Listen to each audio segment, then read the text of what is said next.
Have you ever wondered what games you should keep or you should lose? Find out here at Purge Reviews. Have you ever wondered what games you should sell or you should use? Find out here at Purge Reviews. Find out on our top 10 list what games you cannot miss. Don't forget to subscribe to Purge Reviews.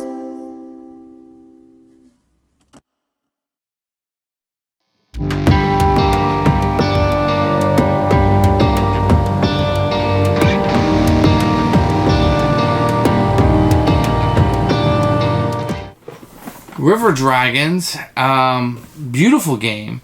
The artwork was really appealing to me, especially on the box art. I mean, one of the most beautiful box arts I've ever seen. This game really appealed to me, and for some reason it's stuck on my shelf, probably because if it says 2 to 6 and it's like a light game, like a game like this, I like to have the full 6.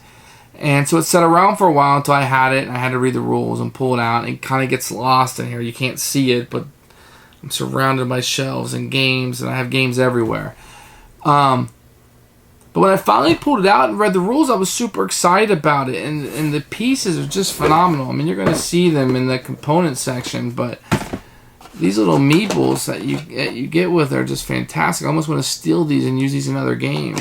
Just wonderful. The care that went into this. And just look at that. It's a place for everything. The cards are high quality. The art is fantastic. It's a pre-programming game, but it's not as screwy as like Robo Rally or other pre-programming games where just being screwed up all over the place. Although that's in this game, and it's intended to be like that. Anytime you're pre-programming, the intention is to screw you up, to play a card and you not be able to use it. That's the intention. That's the fun. I had a problem with this game with the components, and in the flow of the game, I'm going to show you this a little bit more in detail. But where you place your stones and where you place your planks is very important. Because if a plank can't reach it, it doesn't count. Okay, it has to reach the stones. If these stones move at all, because the board isn't huge. I mean, the board is a nice sized board, don't get me wrong, but it's not like our house. You know, it's not like a house or something.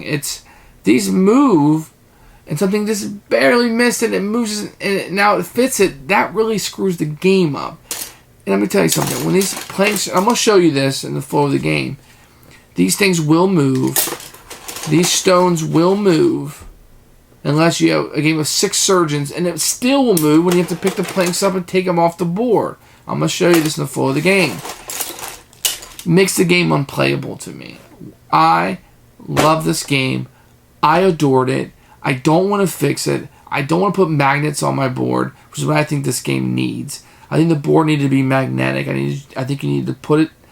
These stones need to be magnets.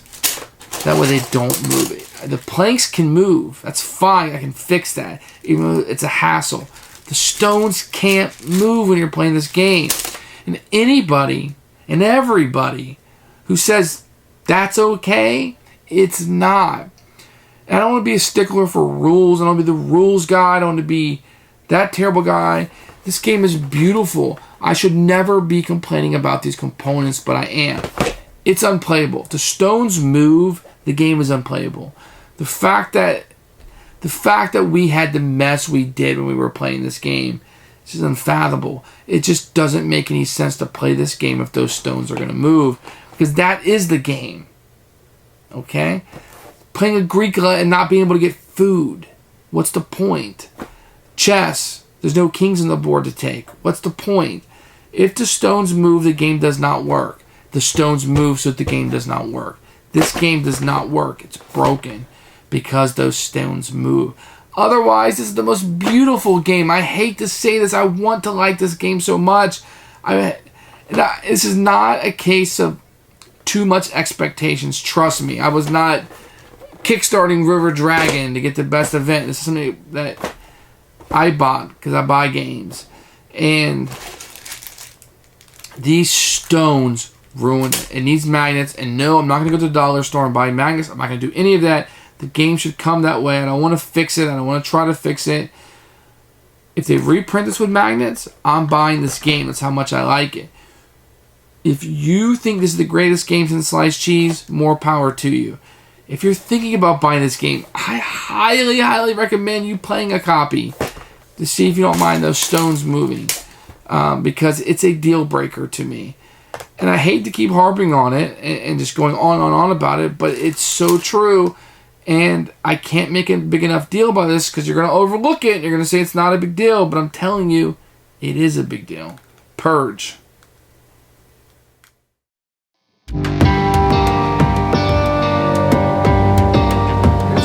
For river dragons. We're looking at the box here. As you can see, I mean, the artwork on this is just phenomenal. I mean, this is some of the greatest box art I've ever seen. Great job in this box art, and has some good box farting there, so hopefully you enjoyed that. The rules are pretty simple. I mean, this is actually the front of it. It folds out like this and shows you the setup, and that's actually how to play the game right here. This is everything you do. It's just an explanation of the cards on the inside. So very, very good job. I'm very happy with that. And then you're going to get, I mean, I guess I should say that the inside of the box is really good. I mean, I like the container. Not quite big enough to put all of these here. Maybe somebody who wanted to stack them more meticulously than me. Like that's engraved. But let me show you the board really fast. You're going to get a double-sided board here. This shows you all the rocks. This is going to be the easy side. Then you're going to get a side without the rocks. Same gameplay. It just doesn't tell you where the perfect location for everything is. And then you're going to get a bunch of all these little awesome, incredible meeples in these colors. These are just phenomenal. Just phenomenal. Some of the best meeples I've ever seen. Just great. And you get one of these in 6 different colors. You're going to get a number of these sticks in different colors and lengths. I probably need to point out that I don't know. I mean, I may have had this game for a while, but I definitely cracked it open and played it myself. So this is not a pre-owned game that was played a whole lot, but you can see some of the paint was coming off some of mine. I mean, maybe it's just my copy. Nobody else in the world's copies like that. But I mean, that's why you're watching a video, to learn something like that, right? Here is the first player card. Great artwork from the front. And then everybody's going to get the same exact cards. The back is going to be a different color with a different house on it. But otherwise, they're all going to look. And you're going to get a series of dragons. I mean, look at this artwork. This is just great and funny. Here he is picking up a stone. Trying to carry 2 stones. Whenever there's double, it seems like there's always a bird in there. There's 1 wood. And then you got the jump with the bird. More dragons. I mean, the artwork is just phenomenal. And then you'll notice that, because this is yellow cards, he's wearing yellow. Even though the artwork is the same with the same character, they did take a nice little notice to put him in yellow, which is, the player colors. That's pretty cool. So overall, the components are really good. There are some problems with the components, which I'll show you in the playthrough. But otherwise, the components are top notch. I mean, just everything is really well made. And then in the flow of the game, I'll show you some of the issues I have. But just to reiterate them, it's more about gameplay than the components. The components are fantastic, although they probably should have used magnets.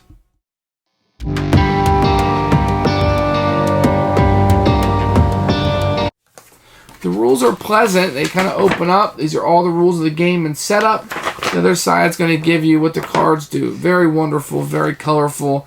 Loved it. You could be playing this game in 3 minutes, and then you just got to, and I teaching this game took me 2 minutes. I said explain the cards. That's the hardest part. It's going to go well. The rules are simple. Ace job.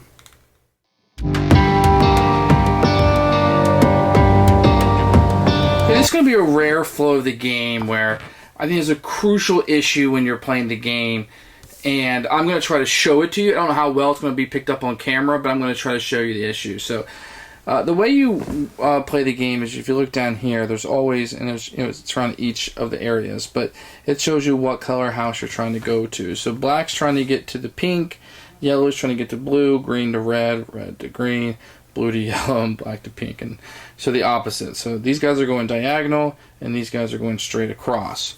The way the game is played, let me see if I can show you a set of cards here.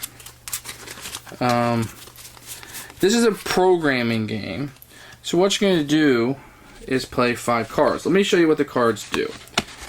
This card allows you to take a piece of wood and place it down. So you're going to have these woods that you can play. Now, the trick to this is the woods have to be connected on the stones or the village. So in order to place a wood, I can place a stone anywhere on the board I want. Now the flip side, as I showed you in the components, has the stones out there and kind of tells you where to play. This is the more advanced version. I can put it wherever I want. And you can start one on the village and go to a stone. And you can already see the problem. The stones move really easily on the board. It's really hard to keep them where you want them. Now for me to continue going, I would have to play another stone. And then you would put a wood here. And this is kind of how it's going. You're trying to move your guy across these planks. So the first card will allow you to place one of your wood planks down. And then you have a card that allows you to place 2 wood planks down. And then you have a card that allows you to move from one plank to another plank. This one allows you, if somebody was on your spot, you can just jump over them. Okay? And that's what this one does. It's a jump over. This one allows you to move 2 planks. So if there's nobody there, 1, 2. If somebody's in your way, you cannot go past them unless you jump them.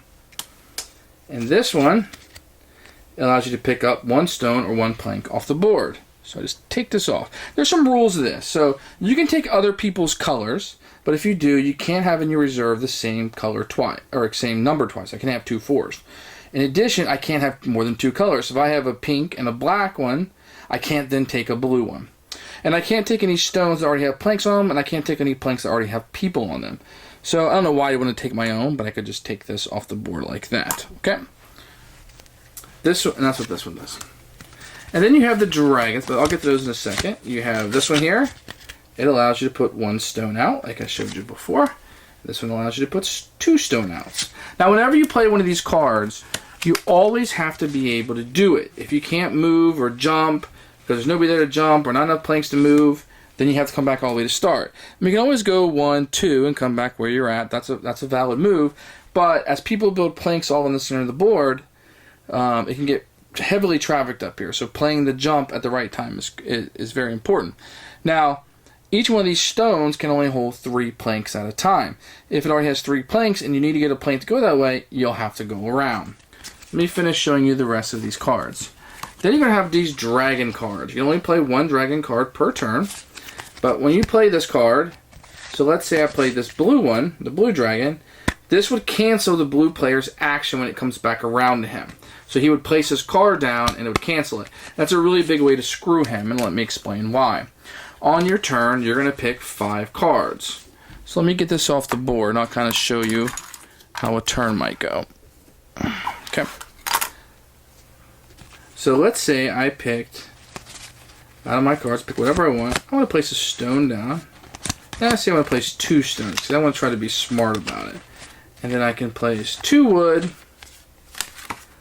I could place a move 2 space, a jump, and I might block him. So what I'll do is I'll put the rest of these cards I'm not playing aside, and I place these face down. And the way we played it, we just kind of put it here in our village, but I'm going to put it here just for you to see. So then, when it's my turn, let's say I'm first player, I would place this card over. I can place 2 stone. I can place these wherever I want. And you kind of want to think about what you're going to do. You can never pick up a plank and measure it out and see if it fits and put it back. It's all like eyeball tests. So say I want to put those 2. And then everybody else on the board would go. And it'd be my turn. I'm going to put 2 of these down. So say I did this. Like that. And say I want to do this. Okay? And then when it goes, everybody would take their turn, come back around, play my next card. I can move 2 spaces. Everybody goes, comes back around, says I jump. Well, there's nobody here for me to jump. I got to come back, and that would block the blue player. So you're pre-programming 5 cards. But as the game continues, other people will play cards also. And you're going to have some really crazy situations going on. So let me show you what can happen here. And I'm just going to pull things out and show you some different things that can happen, how hard it is. And let's say yellow was coming this way, and he placed a couple there. So, and ignore the colors for right now. I just want to show you. And if you notice, unless you're really careful, you are really moving those stones around a lot. And that's kind of a big problem with the game. These things don't fit all that well. You gotta be really careful. Okay, this is one example. And let's just say this has 3. Well, let's say I had played this card to get rid of the plank or stone. Now, if red was here, and let's say for whatever reason black had played this, okay, a smart move for black is black's going to be going up this way, and over there is maybe to block red, because red is going to get in his way. Just humor me. You may play this game and you're the wizard at it. You may say that's a ridiculous move, but I just want to showcase something. So I'm going to play this card on my turn, which allows me to get rid of a plank or a stone. Well, there's no stones on the board I can get rid of because all the stones have planks on them. Okay, I want to get rid of this pink one. What do? If I do this, everything just went everywhere, and now I gotta rebuild the board. And this sucks, because now I gotta remember, was it like that, or was it like that? I can't remember. I really honestly cannot remember, because I wasn't paying attention to what I did. Maybe it was like that. And then what'll happen is, you know, you'll have, humor me just a little bit more, if you will, is you'll have this, because that guy had to place that there because he wasn't very good with his moves. And this guy was here. And all of a sudden, you know, you start moving this stuff around, and then somebody knocks this just a hair because they made a mistake, and all of a sudden maybe this doesn't fit anymore. For example, it does. My example is not doing very good because I'm being quick with it, and my hand's pretty stable. But we had a lot of people who weren't so stable, and they're just kind of moving things around. Now this is held up by that plank, which is not a move, and it goes everywhere. Do you see how that just moved? Now you're like, that's not a big problem. It just moved just a hair. But now this doesn't fit, and sure, I can put it back over, but where was it exactly? Because it will make a difference in the game. If those stones don't stay right where you need them, it really, I mean, honestly, I get that we're playing this game just for fun. I get that. But when you're playing a board game, if you're watching this video, you probably agree with me, you want the game to be validated. You want it to be, you know, within the rules to come out with a winner. But when you're constantly moving these stones just a hair, you're invalidating the entire game. And I'm telling you, when this game on a 6-player is just piled up in the center, and then you move this over, and you hit this, and you hit this a little bit, and I'm doing it to be silly, and you're probably thinking, how would that ever happen? But it happens, and these stones moved. And it's invalidated so many games we had where we were just like, screw it, we're not playing anymore, because these stones do not stay at all. I mean, they needed to be sandpapered down or rough on an edge. The board couldn't be flat. Something, because as beautiful as this game is, and it really is, it's left me being unplayable because these stones just move. Now, sure, if you want to play this game and the stones move and you try to recreate it constantly, so be it. That's on you. You enjoy that. But these stones just moved way too much. The planks moved way too much. I know some people have been house rolling this, but it is just too much for me. And the shame is, I like this game, but that issue is just too much. It needed magnets. The components aren't good. I don't know how they tested this and didn't come up with that problem, and it's a huge problem for me. So I mean, I can just keep showing you this. And maybe this is helpful, and you can decide if it bothers you enough, and you can decide whether it's a problem for you or not a problem for you. And it may not be a problem for you. You may look at this and say, you know, I can live with this. And that's kind of what these reviews are for. You know, they're here to see if you can live with the issue. You know, that happens sometimes. That's just human error. Sometimes you're going to drop it. And, you know, maybe I'm being too... See that? I just set it down and it moved. Pain in the rear. And then you set this down. And then you're setting this guy up here. You got this guy over here. And see how they're moving? The stones are moving underneath. That's a huge problem. Maybe this guy gets put over here. Shoot, and I didn't even mean to do that. I really didn't. I don't care about the planks moving. I don't care about the people falling. I care about the stones moving. It makes the game unplayable to me.